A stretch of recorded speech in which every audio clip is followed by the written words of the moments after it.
Crews say that they hope to have Interstate 70 here open about 10 a.m. You can see the westbound lanes are still going, but the eastbound lanes obviously still closed down. Patrice, I'm live here in the auditorium at Lawrenceville High School, and as you can see, the seats are now empty behind me, but just a few minutes ago, that wasn't the case. Patrice, Rondrell, it is a very sad evening here in Terre Haute. I'm live here near the scene where Detective Ferenczi was killed earlier today. Now let's take a look. If you look to my left here at the intersection of Cherry and First Streets here, police are blocking that off, and over my right shoulder, it's an identical scene over there. Now, you just heard from Indiana State Police Superintendent Doug Carter. He says that the community is in a tremendous debt of gratitude to Detective Ferenczi. He says that debt just simply cannot be repaid, and you can still hear some sirens here in the distance behind me. It may be one of the coldest nights of the year here in Clinton, but that's not stopping people from sleeping outside to raise awareness for homelessness. Their only shelter throughout the night are the floor walls of this box. Needing an ambulance is never something someone wants, but in the event you do need one, you always count on one showing up. But with increased costs, local ambulance providers say they're going to need a boost to continue providing their services. The Cougars are off to Gainbridge Fieldhouse in Indianapolis to try and bring home its first state title in school history. Reporting in Elnora, Blake Dahlier, News 10.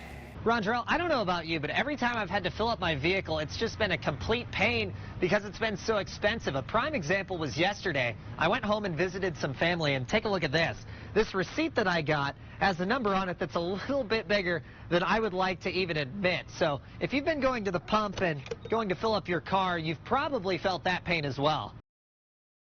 Ceremonies to honor fallen veterans have been going on today across Terre Haute. News 10's Blake Dahlier takes us to a few and tells us the story of two local veterans who have lost loved ones. Right behind me at Highland Lawn Cemetery in Terre Haute, a man by the name of Teddy Sweat is buried.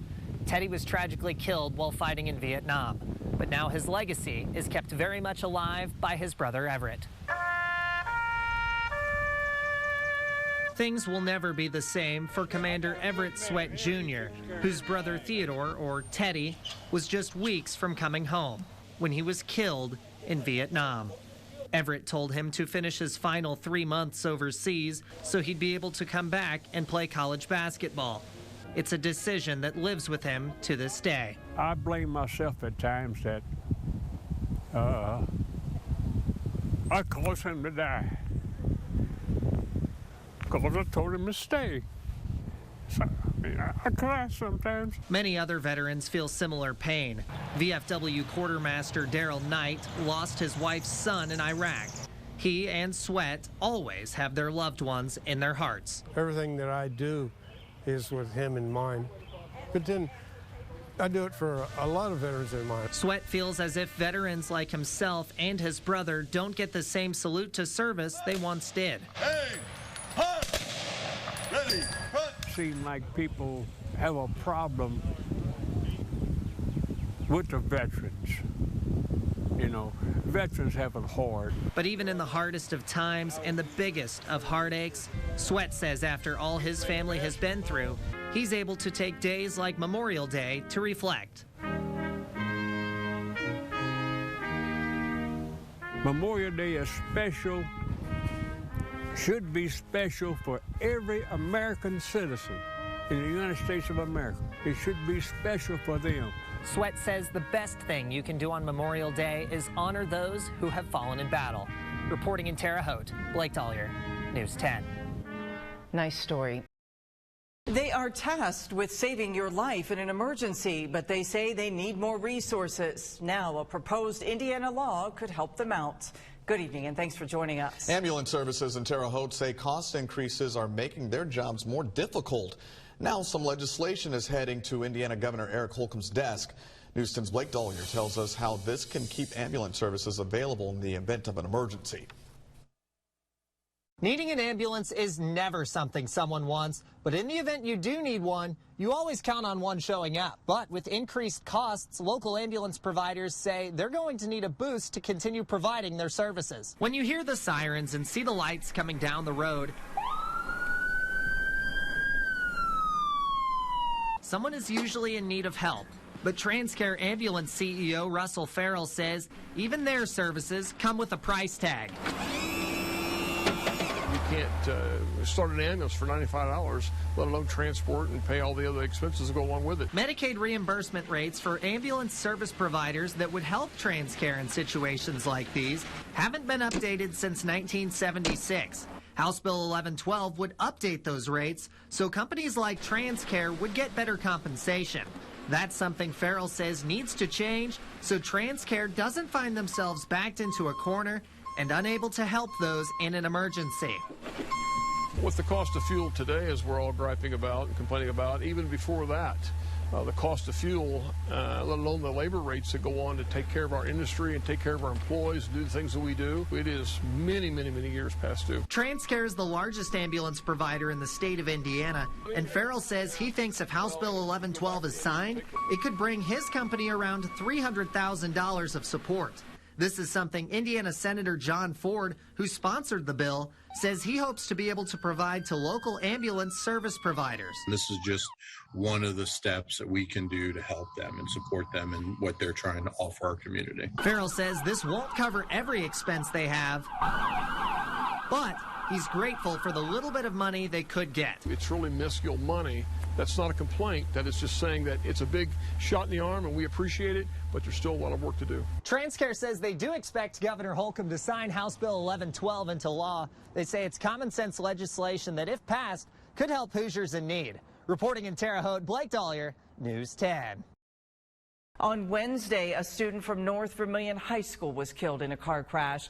The sheriff's office says 16-year-old Cameron Chevront was stopped on State Road 234 and was trying to turn onto State Road 63. A semi on the roadway was blocking the view of an oncoming bus.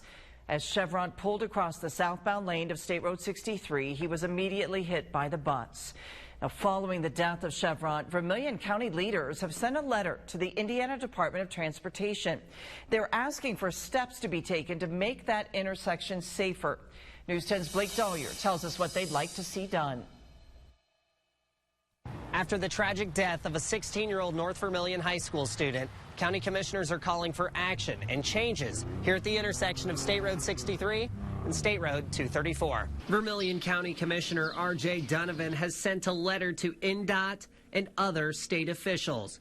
He's asking for changes to the intersection where North Vermilion High School student Cameron Chevront was killed this week. He says after around 10 deaths since the year 2000, something needs to change.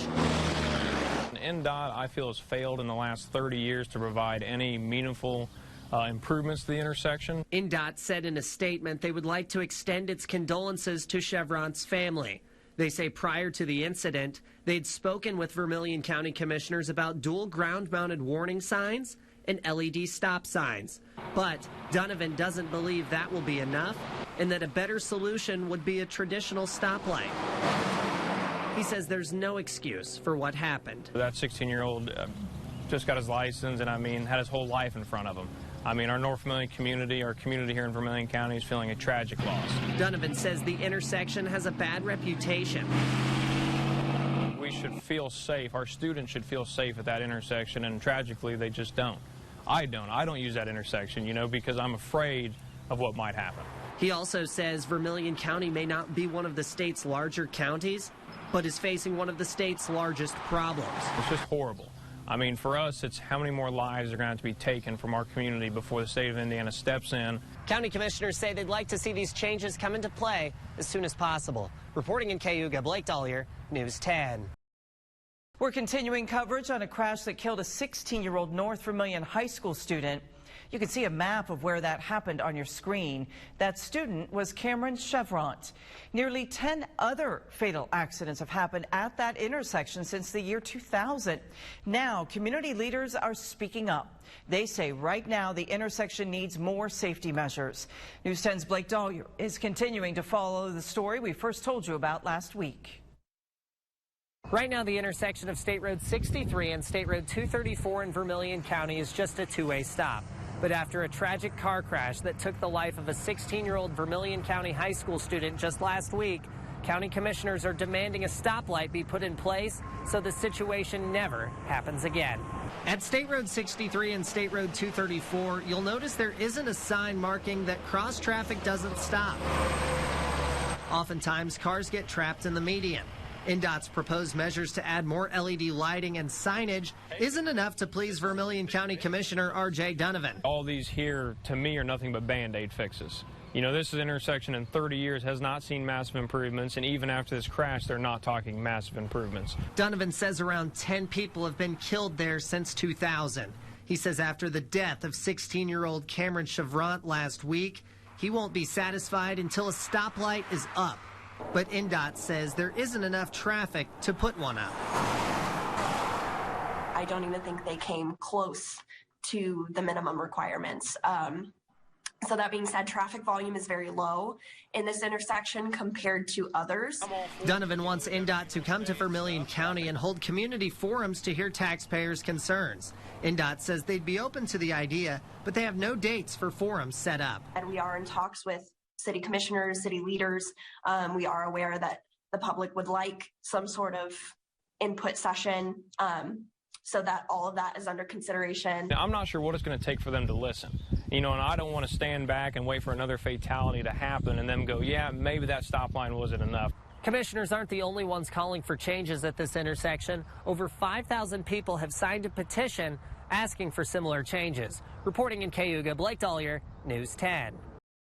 We're hearing from the family of a local teenager who died in a shooting. They're talking with us after authorities filed increased charges against the suspects. We told you last week the Sullivan County prosecutor filed additional charges against these two, Kyle Johnson and Matthew Earl. Those new charges include murder, an attempted murder, and carrying a gun near a school. The charges are in the deadly shooting of Mesmariah Wilson in Carlisle. It happened in June. Police say reviewing evidence is what led them to find probable cause for the additional charges. News 10's Blake Dollier has been working over the last few days to speak with the family. He's live in our newsroom tonight to tell us what the family says would bring the suspects to justice. Patrice Rondrell, the family told me that they want action and they want it now. I spoke with Mesmariah Wilson's mother and grandmother earlier today, and they say they're not going to be satisfied until justice is served.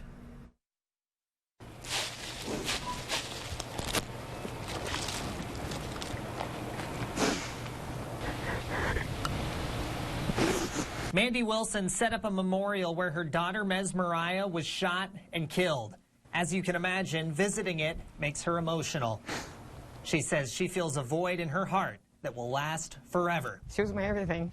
We had a really good bond, very good bond. And for them to take that from me, it's horrible. Mesmariah Wilson's family members say they want justice. For them to spend the rest of their life in prison, and hopefully their life in prison is hell. Is hell. The person that actually shot the bullet that killed my granddaughter deserves the death penalty. An eye for an eye. Connie Mellinger says there's nothing that can bring her granddaughter back. It's hard. It's so hard. I try not to cry, and I just miss her so much.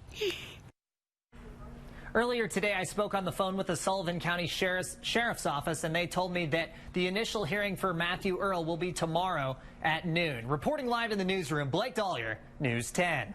A very touching story.